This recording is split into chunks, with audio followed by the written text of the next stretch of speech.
एक नाथ जी एक ऐसे संत हुए जिनके दर्शन करने के लिए सभी लोग तरसते थे। एक बार एक नाथ जी गंगोत्री से जल भर के रामेश्वरम के लिए जा रहे थे, कावड़ लेकर के। और जब रामेश्वरम पहुंचने ही वाले थे, रास्ता इतना कठिन, रास्ते में बड़ी परेशानियां आई। जब रामेश्वरम पहुंचने वाले थे, किसी से पूछा, भैया रामेश्वरम कितना दूर है? बोले बस बस महाराज पास में ही है, 1 किलोमीटर और बचा है। हारे थके हुए पैरों में छाले पड़ गए। और जब रामेश्वरम पहुंचने वाले हुए, मंदिर की ध्वजा दिखाई देने लगी।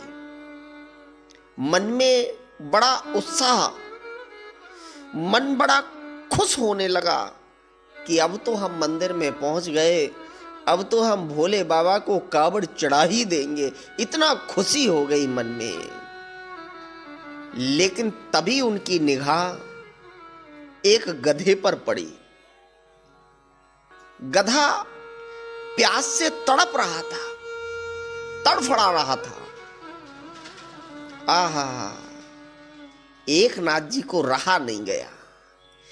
एक नाथ जी ने देखा, अरे मेरे रहते अगर ये गधा मारा गया तो मेरा कावड़ चढ़ाना बेकार है, मेरा पानी चढ़ाना बेकार है, मेरा जल चढ़ाना बेकार है शंकर जी को। मैं तो आज इस गधे में ही भगवान शंकर को मान करके इस गधे को ही जल पिला दे रहा हूं। होगा वो देखा जाएगा। हे भोले बाबा, अब मेरा जल यहीं से स्वीकार कर लेना। और एक नाथ जी ने जल हाथ में लिया और उस गधे को एकदम पिला दिया पूरा जल। और जैसे ही गधे को जल पिलाया, सोई शंकर जी प्रकट हो गए, प्रकट हो गए। अरे एक नाथ, मैं तो तेरी परीक्षा ले रहा था, मैं तो तेरी परीक्षा ले रहा था। मांग वरदान, तुझे क्या चाहिए? एक नाथ जी बोले, प्रभु ऐसी परीक्षा, ऐसी परीक्षा किसी की मत लेना, नहीं तो ये कलयुग के जीव परीक्षा नहीं दे पाएंगे।